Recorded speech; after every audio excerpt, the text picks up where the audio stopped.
The day my mother-in-law tried to physically take my 5-year-old son off the sidewalk, I learned that some people don't see human beings.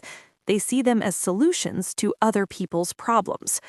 Before I get into how this all unraveled, if you're new here, make sure to hit that subscribe button on Anonymous Confessions. We share real family drama stories every week. And trust me, this is one you're gonna want to hear until the end. It started like any other Tuesday. I was at work, staring at my computer screen, when my husband Matthew texted me. 3 words that made my stomach clench. She's coming over. I didn't have to ask who. His mother had this way of showing up unannounced, luggage in hand, like our apartment was a hotel she'd booked without consent. Matthew tried to soften it when I got home, told me it would only be a couple of nights.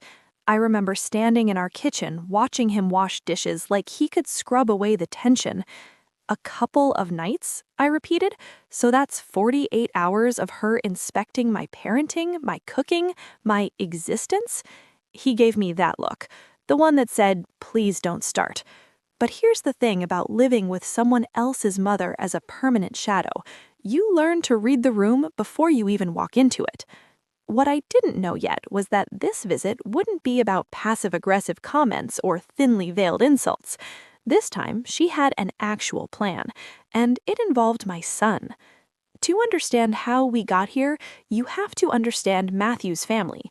His older brother Ryan was the golden child, the one who could do no wrong, the one who married Madison, daughter of some big CEO, the one who lived in the kind of house people took photos of. Matthew was the backup, the son his mother mentioned like an afterthought. And me? I was the woman who'd trapped him with a kid that wasn't even his. At least, that's what she told anyone who'd listen. But here's the part she didn't know, the part I'd kept buried for years. Ethan's biological father was Ryan. I know, take a second with that. I met Ryan before Matthew, before any of this. He was charming in that way that makes you ignore every red flag. Flowers, compliments, the full performance. When I got pregnant, the mask slipped. He didn't want a child. He wanted me gone. So I left, raised Ethan alone until Matthew walked into my life like actual sunlight. He didn't care that I came with baggage. He loved Ethan like his own from day one. We got married, we had Emma, and for a while, it worked. Then Ryan married Madison, and Madison couldn't have kids. The night my mother-in-law arrived, I sent the kids to my mom's house. I wasn't about to let them be target practice for her comments. Matthew warned me she was in one of her moods. I didn't realize she'd brought an entire strategy with her. I came home late, hoping she'd be asleep. The apartment was quiet. Too quiet. I was walking toward the bathroom when I heard my name through the living room wall. Lauren. Not said like a person, said like an accusation. I stopped, pressed my back against the hallway and listened. I'm telling you, she whispered to Matthew, Ethan belongs with Ryan. Madison's father is getting impatient. They need an heir, and that boy is right there. Same blood, already trained. No diapers, no late nights. A ready-made son. I literally couldn't breathe. Matthew's voice came out tight. Mom, stop. She trapped you, his mother continued. You know she did. Pregnant with another man's child, looking for a sucker. Well, I found a solution. Ryan files for paternity. DNA test proves it. Then we go for custody. You testify she's unstable. I'll write down what to say. I heard Matthew stand up. The floor creaked. You want me to lie in court? To steal my own son? Your son? She laughed, low and mean. He's not your son, he's Ryan's, and Ryan deserves him. That's when I stepped into the room. The look on her face, like she'd been caught stealing but was already planning how to blame the store. I didn't scream, I didn't cry. I just pointed at the door and said, get out. She tried to play it off, called me dramatic, told Matthew to control his wife. But Matthew? For the first time in his life, he didn't flinch.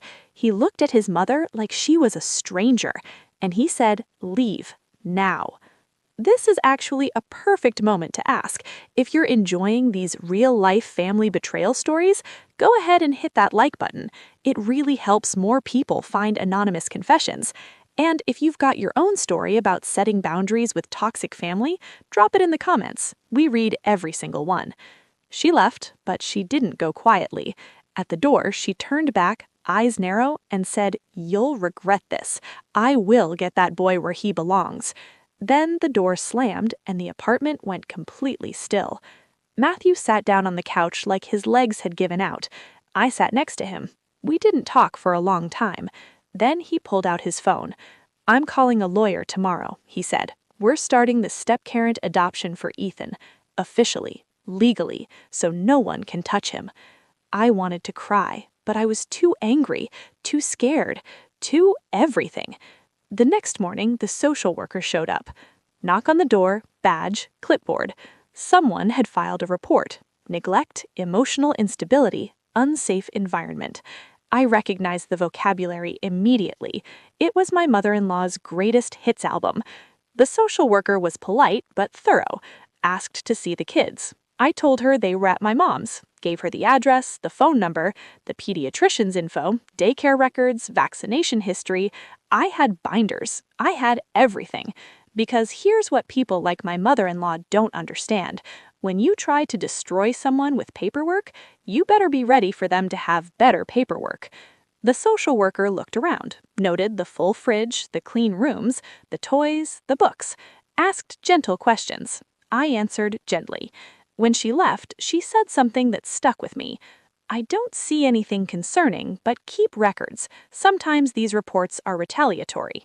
Retaliatory was a polite word for what this was. While we were dealing with CPS, Madison was having her own awakening. Remember Ryan's wife, the one who couldn't have kids? She'd met me at the park a few days earlier, completely by accident, saw Ethan, saw his face, and something clicked.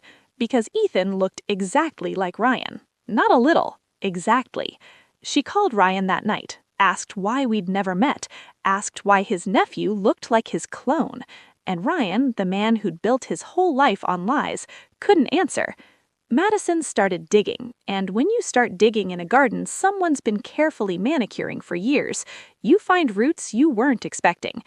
A few days after the CPS visit, Madison showed up at my door. No makeup, jeans, looked like she hadn't slept in a week. I almost didn't recognize her. "I need to know the truth," she said. "Please." I let her in, told her everything. Ryan, the pregnancy, the way he disappeared when I said I was keeping the baby, the years of silence, Matthew stepping up, the lies his mother had been spreading. Madison listened, didn't interrupt, just sat there with her hands wrapped around a cold cup of coffee. When I finished, she whispered, "He knew. The whole time, he knew he had a child." Then she told me something I didn't expect. "Your mother-in-law came to my house, told me I was unstable, that you were keeping Ethan from his real father, that I deserved to be a mother and she could make it happen." I felt sick. Madison stood up, wiped her eyes, and said, "I filed for divorce this morning. I'm done being part of this." She left, and less than an hour later, Ryan showed up. Matthew met him in the hallway, wouldn't let him inside. I stood behind the door, listening to two brothers face each other after years of silence and secrets. "You destroyed my marriage," he hissed. "You did that," Matthew said quietly, "when you walked away from your son." Ryan tried to negotiate, tried to blame his mother, tried to blame me, tried every deflection in the book. Matthew didn't budge. Finally, Ryan asked the question I'd been dreading. "What about Ethan?" Matthew's answer came without hesitation. "He's my son. You gave up any right to him the day you told Lauren to get rid of him." Ryan left, and for a few days, things went quiet, too quiet. Then came the afternoon that changed everything. My mom was walking the kids back from daycare. Ethan was 5, all dark hair and serious eyes, holding her hand. Emma was 3, bouncing along, singing some song about a duck. They were 10 feet from our building when my mother-in-law stepped out from behind a parked car. She grabbed Ethan's arm, yanked him toward her. "Come on," she snapped. "You're going home." Ethan screamed. My mom grabbed his other hand, started yelling for help. Emma was crying so hard she couldn't breathe. People were watching, but you know how it is. People freeze. People don't want to get involved. Then someone ran toward them. It was Madison. She'd been sitting on a bench nearby waiting to talk to me. When she saw what was happening, she didn't hesitate. She stepped right between them, looked my mother-in-law in the eye, and said, "Let go of that child, now." My mother-in-law's face twisted. "Maddie, thank God, help me." I said, "Let go." Madison's voice was ice. "Police are already on the way, and if you don't release him, you're going to explain to an officer why you're physically attacking a 5-year-old in public." My mother-in-law's fingers loosened. Ethan wrenched free and buried his face in my mom's leg. Madison didn't stop. She looked at the woman who'd spent years manipulating her, lying to her, treating her like an incubator for the grandchild she deserved, and said loud enough for everyone to hear, "I filed for divorce. I packed Ryan's things and dropped them at your house this morning. He didn't even ask because he knows." The police arrived, took statements. My mother-in-law tried to explain, tried to make it sound like a misunderstanding. But the officer asked one question she couldn't answer. "Did you have permission to take that child?" She didn't, and she never believed she needed it. That day ended with a police report, a protective order, and a very clear message from the legal system. You don't get to grab children off sidewalks and call it family. The weeks that followed were a blur of paperwork, court dates, lawyer meetings, witness statements. Matthew's adoption petition moved forward. Ryan, to everyone's surprise, didn't fight it. Probably because Madison's father made it clear that if he did, his career would disappear along with his marriage. My mother-in-law didn't stop. She couldn't. She showed up at our building again, screamed at a neighbor, threw something in the lobby. Someone called 911, not because they knew the story, because she looked dangerous. She was taken for evaluation, held, assessed, and when the judge reviewed everything, the attempted grab, the false CPS reports, the volatility, the court didn't see a loving grandmother. They saw a risk. Look, I know this has been a long story, but if you've made it this far, you're exactly the kind of person who belongs in the anonymous confessions community. Hit that subscribe button if you haven't already, and drop a comment. Have you ever had to go no contact with a family member? I'd really love to know I'm not alone in this. Months later, we stood in a courthouse hallway. Ethan was wearing a little button-down shirt my mom bought, like this was picture day. Matthew kept squeezing my hand.